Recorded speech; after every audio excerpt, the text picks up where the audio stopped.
Hi friends, welcome back again to my channel.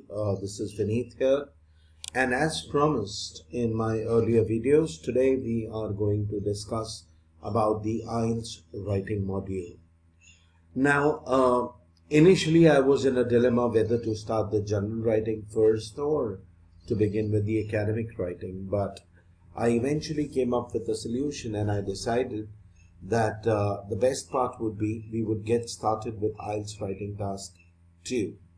The reason behind the same is whether be it IELTS general writing or be it the academic writing, the task 2 remains the same in both the modules, whether be it general or academic. So let's quickly get started with IELTS writing task 2. The first thing that you would need to know in IELTS writing task 2 is how do you write and what do I write? So let's quickly take a look at the format here. Now, when I talk about IELTS writing task 2, there is a specific format that we follow for the writing task 2. Now, your writing task 2, as already discussed in my earlier videos, is primarily categorized or divided into 4 different paragraphs. The first paragraph is the introduction, second paragraph is the main body 1, third paragraph would be the main body 2, and finally you have the conclusion. Now first let's talk about introduction. The introductory paragraph is one of the most important part of your IELTS writing. This sets a platform for your writing. Now, how do you go ahead and how do you start the writing? Let's take a look at that. The first thing that you need to do is whenever you have to begin the writing, the way how you're going to begin the writing is you will first go ahead and give a background of any topic that is being given to you, which would be a part of your introduction section here. Now, in this, post giving a background, you would also paraphrase the question in your own language. So you will start initially by giving a background of the topic, and eventually you will write further by paraphrasing the question. Now remember, when I say paraphrasing, it actually means that you are going to go ahead and you're going to rephrase the question in your own language. So your background is done, your paraphrasing is done. Moving ahead, once you've taken care of these two aspects, now you will go ahead and you will write your opinion, your viewpoint. You'll primarily give your own point of view, whether you agree, disagree, what are the main advantages, what are the disadvantages. And after stating your opinion, you will give an elaboration sentence. Now, what here I mean by elaboration sentence is you are simply going to write one statement that I am going to elucidate the details of the same in the ensuing paragraphs. I am going to elaborate the details of the same in the following paragraphs. So what are you exactly doing? You're telling your evaluator that the points that I have discussed, I am going to elaborate in the forthcoming paragraphs. Moving on to the second paragraph. Second paragraph is your main body 1. This is the place where you're going to go ahead and you're going to write points. This is the paragraph where you're going to make your viewpoint very clear.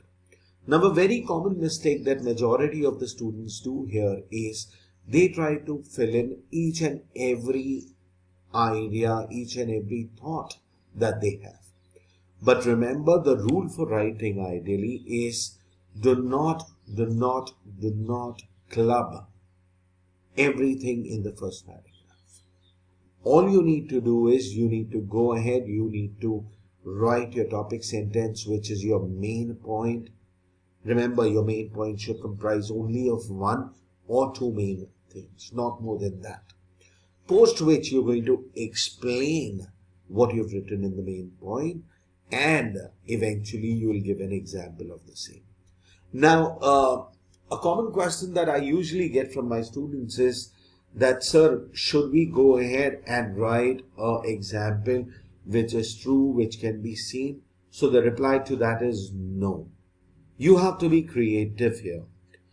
Task 2 is all about creativity. So when you see that you have written something, you need to write an example that supports your view. So you can create an example. While creating an example, only keep this in mind that you need to write point number 1, that where is the example from, who's the person who researched on this data.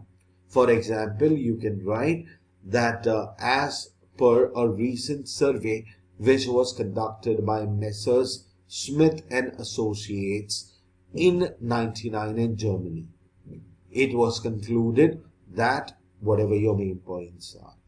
So what you've actually done is you have stated that who conducted the research, where was it conducted, when was it conducted, and what was the outcome of that particular research. Your second paragraph follows absolutely a similar pattern of what you saw in paragraph 1. So your second paragraph also is nothing but it is first your main point. You need to explain your main point, and then eventually you need to come and give an example of the main point yet once again. Post writing your main body 1 and main body 2, you move on to the conclusion paragraph where you're going to reinstate the main point of your discussion and what is your position on the issue. Now, there is one more thing that normally students ask me that, sir, should I write the positives and negatives? Should I write the advantages and disadvantages, or should I take one side? Now, this totally depends on the question what is being asked. Remember, you need to ensure that you're covering all the points that are asked in the question. If the question tells you to distinguish between the advantages and disadvantages, if the question tells you to differentiate between the two different aspects, then you will have to do it. Otherwise, preferably you should take only one side because it becomes easier for you to explain. So that is the pattern of IELTS writing task 2. Now, before I start with a live writing example, what I'm going to do is I'm going to take you guys through some very important vocabulary words or the phrases what you can use in your task 2. Once we are done with that, in my next video, we'll be looking at a real writing example as well. So let's quickly get started today with the vocabulary that you can use in task 2. I would appreciate if you would take a pen and a paper handy and jot down some of these words because these are going to be really very, very useful for you. So the first part comes where you are going to start an essay. Now, while starting an essay, you can use phrases like many or some, people, many masses opine, they claim, they believe that, so and so. There is no denying that education plays a vital role in every individual's life. It is often said that, so these are the starters. The points that are given here, the vocabulary words that have been highlighted here will actually let you get a proper start for the background that you're going to write. For example, we live in an age where many of us are dependent upon technology for survival. So you're creating a background using these phrases. Now, obviously, once we've done with the start, the next thing that we would be covering is how are you going to end the introduction part, because again, that is also very important. Now, here I'm going to talk about the elaboration sentence that I earlier mentioned. So let's take a look at it. It says, let's examine both the views before we reach a concrete decision. Let the following paragraph discusses whether dash or dash, and finally we'll reach a reasonable conclusion. The following essay will take a look at both sides of the argument. However, I strongly believe that. I oppose the views, and the reasons for the same will be elaborated or explained or elucidated in the following paragraphs. While you are in your second paragraph, and when you are going ahead and when you are stating your own opinion, that is the time when you can use words like this, the ones that you see in front of you, starting right from here to here. Now, the reason why I have given you so many words is that this would help in avoiding repetition.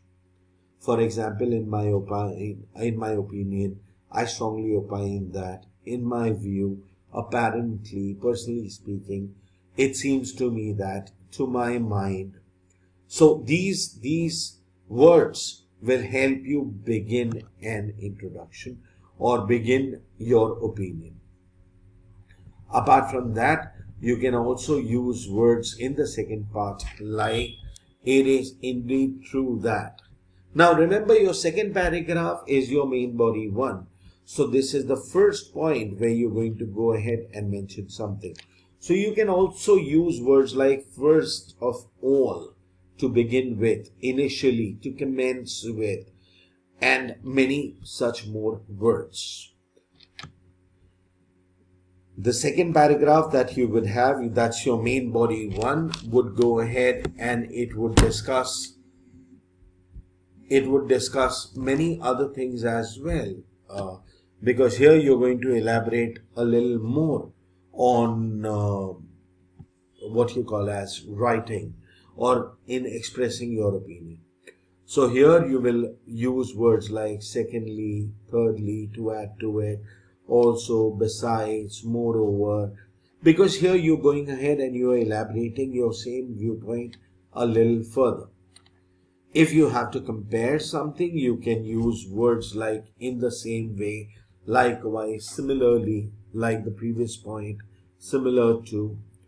In case if you have to show contrast, that is when you have words like "on the other hand," "on the contrary," "however," "nevertheless," and despite the fact that.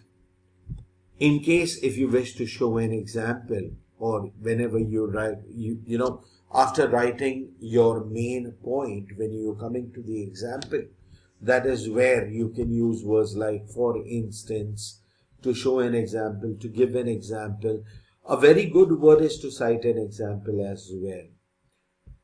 Moving ahead, we also have vocabulary to present an idea.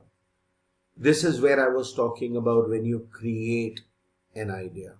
So research shows that, research has found that, and words like that. You can also use words like "furthermore," "in addition," "as a result," "consequently." So these words are going to be really, really very helpful to you. What you can do is you can actually pause this video and take down these words, because they are going to be really very helpful for you. Now, it will become, because obviously the length of the video is always a constraint for us. So I cannot go ahead, unfortunately, and cover each and every word. In case if you have any doubts, you can always get back to me and I would be more than happy to help you. But to wrap up the session, finally, you can also use words like "in conclusion," "in summary," "to conclude," and all of that. So I really hope, I know we've been a little fast today in today's video, but then I am sure this session will help you in your writing skills. And as usual, in case of any doubts, any questions that you may come across, you can always revert to me on 97812 and I'll be more than happy to help you with your doubts. So thank you so much for watching this video. Hope you enjoy learning and hope you continue learning.